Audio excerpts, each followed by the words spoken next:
Hello everyone, I'm the leader of Team Shichukogi and my name is Seungjin. Today I'll be presenting on the topic of account abstraction audit and risk modeling. So let me begin.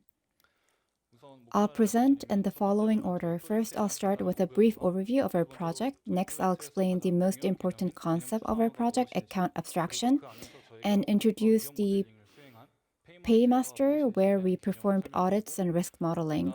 Then I'll share our project's achievements and conclude by discussing the future of account abstraction.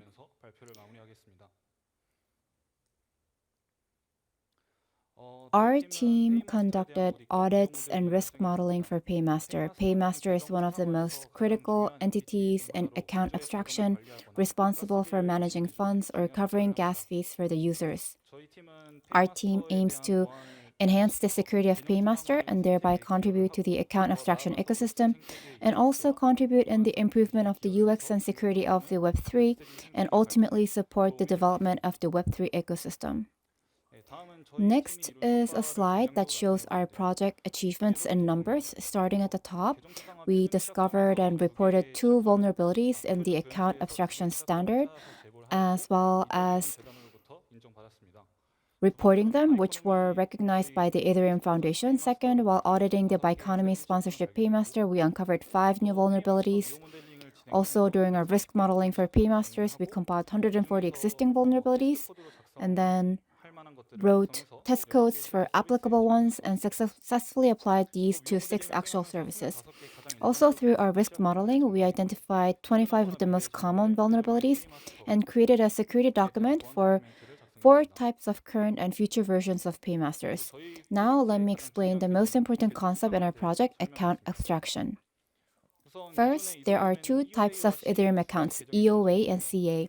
EOAs are protected by users' private keys, while CAs can include code, enabling the execution of complex transaction logics. Account abstraction can be seen as the combination of these 2 account types. And account abstractions are usually called AA for short. Next, I'll talk about the strengths of account abstraction.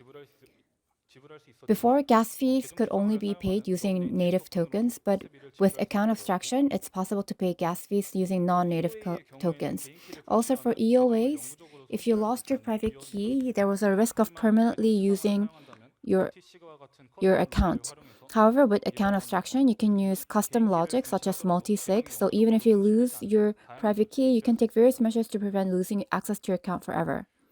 Also, before, each action such as approve or deposit function, you needed to sign and send the transaction separately. But through AA's SCW or smart contract wallets, multiple actions can be bundled and executed with a single signature. So let's watch a short video to help you understand better. So in the video, every time the user defeats a monster or grabs an item, a screen keeps popping up asking for your signature by MetaMask, which significantly lowers the user experience. But as I mentioned earlier, with SCW, a single signature can process multiple actions at once. So it addresses this problem. And here, the session key, if you log in once, you don't need to log in for a set period of time. So it's similar to the session key that you've seen before.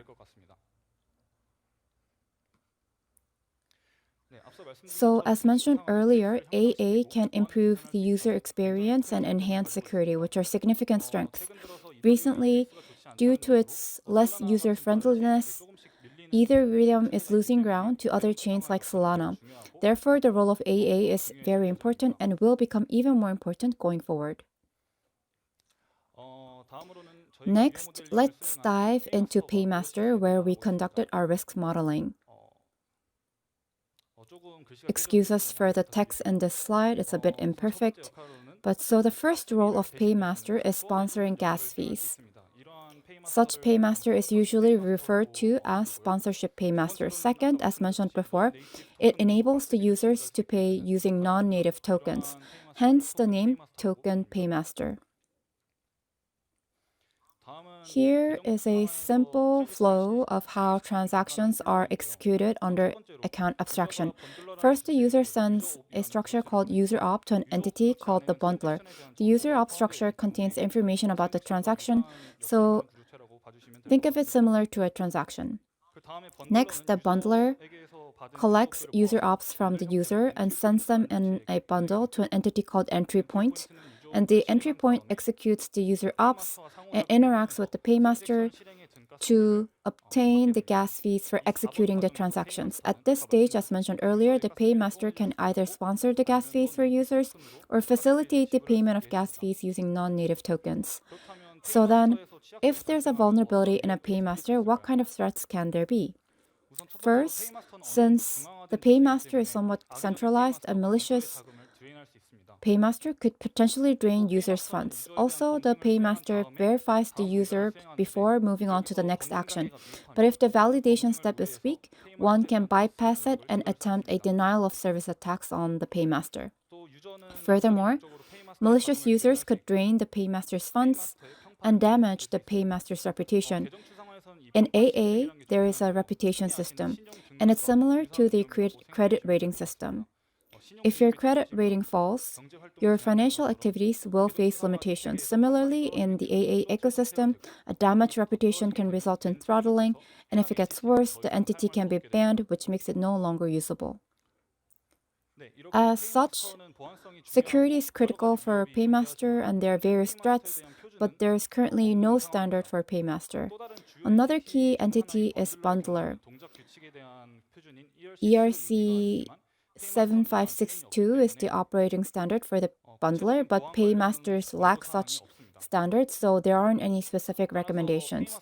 So each paymaster service has a different implementation approach, leading to a common vulnerability among them. Because of these reasons, we found the need of risk modeling for paymasters.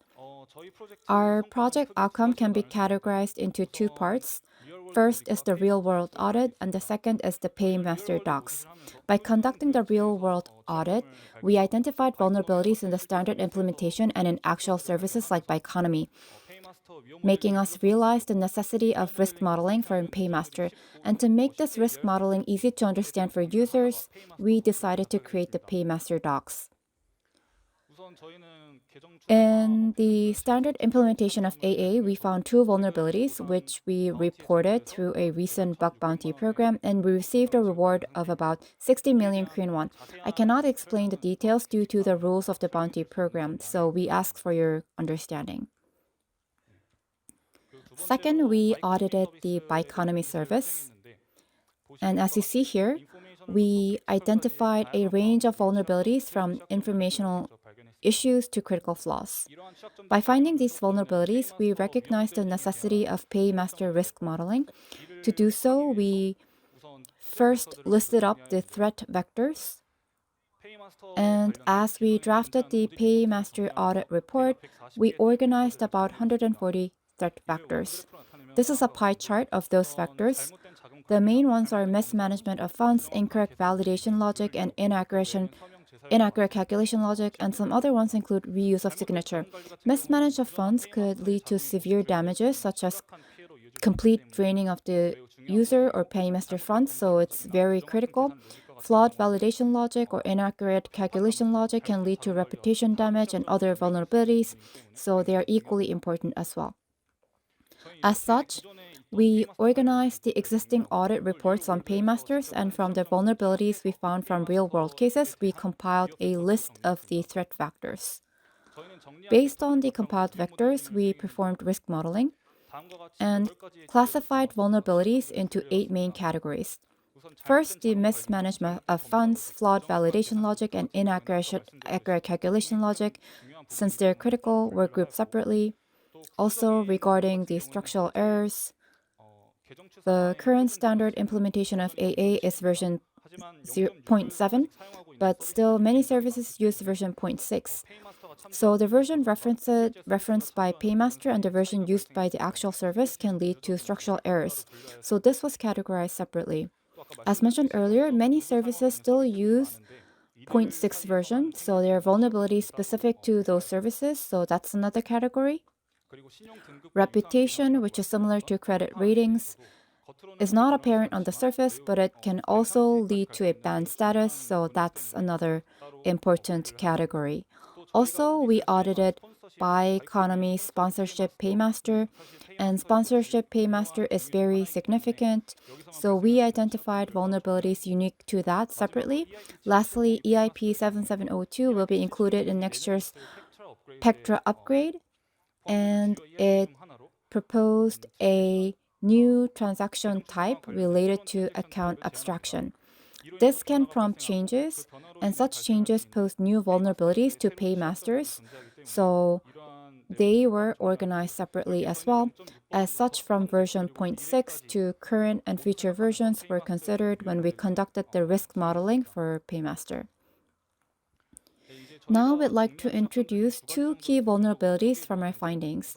First, after a user passes the first validation, the user op structure resides in the mempool before undergoing the second validation. During this period, if a malicious actor calls a withdraw function to drain all the funds, and the user op is bundled for execution of the second validation, a revert occurs, leading to a critical vulnerability.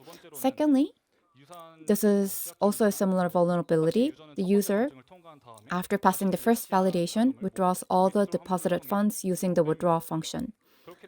And then the user op is executed, and the transaction gas fee is deducted from the user's deposit. And this usually happens in the unchecked flow, which leads to underflow. This underflow could result in the user's deposit balance reaching unit max levels, allowing them to withdraw not only their own funds, but also those of others. So it's a very dangerous vulnerability. Next is the test code. Based on the vulnerabilities identified during risk modeling, we wrote a test code. As mentioned before, many services still use version 0.6, so we developed separate test codes for both version 0.6 and 0.7. We then applied these test codes to existing implementations. The left table shows those test code functions that we created. The reason why our test code is meaningful is that it does not merely test whether something functions or not, but it's a code for vulnerabilities or edge cases. So it's a unique test code that it didn't exist before. So for each service using check marks, X marks, and hyphens, we illustrated whether it passed or failed the test or was not applicable. And on the right, we included for each service brief comments on why such result occurred. For example, this vulnerability described earlier was tested using the test-get-fund validation function, and some services failed to pass this test.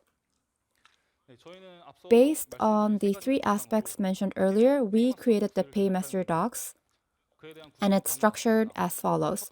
First, there's the Paymaster overview section, which provides a detailed explanation of the role of the paymasters. The second section part is the insights from our risk modeling process. And also, there's an application guide on how to test the codes. And lastly, we include the results of applying these test codes to existing paymasters. So let me introduce the Paymaster all-in-one that our team developed. As mentioned earlier, the first section explained what paymasters are and how they function to pay gas fees for users. The subsection, breaking down the paymaster, explains how paymasters interact with entry point at an architectural level. And below that, for each function, it provides detailed explanation on what the function does on a code level.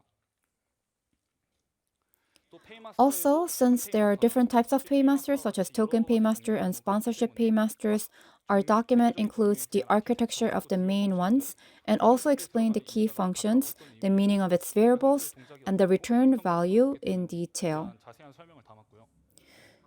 Next is the biggest part of our document, which is risk modeling. For example, in the incorrect validation logic menu, it lists the vulnerability title, the description explaining the vulnerability, and the example case demonstrating how this vulnerability can be triggered. And to help the reader, we've included many visuals.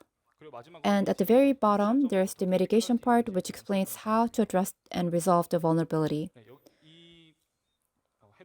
This slide shows the sponsorship paymasters and its specific threat vectors, including the vulnerability title, description, example case, and mitigation measures. It also includes guidance on applying our test codes and an explanation of the results with detailed comments on each result. Lastly, the document includes an example of a multi-chain paymaster. If you use a multi-chain paymaster, you can cover gas fees across multiple chains using a single paymaster, so we included an example of this. As such, the Paymaster All-in-One informs the developer to learn about the precautions and potential vulnerabilities before developing a paymaster, and even if it's already implemented, they can apply our test codes to their implementations to check which threats exist or if they pass the test for all these threats. Our document is not only for developers, it can also help users understand the concept of Paymaster and thereby acknowledge the threats involved. Users can learn about what the impacts of these threats are to them beforehand. Finally, let's discuss the future of AA. As mentioned earlier, the Pectra upgrade will take place in the first half of next year. A key EIP included in this upgrade is EIP 7702, which is closely tied to account abstraction. Because a new transaction type is added for AA, the changes will occur at the execution layer. And as you can see, account abstraction will become more and more important going forward. With its increasing importance, continuous research on its security is essential. Our team is committed to contributing to this research with the ultimate goal of enhancing the security of the Ethereum ecosystem. This concludes my presentation. Thank you.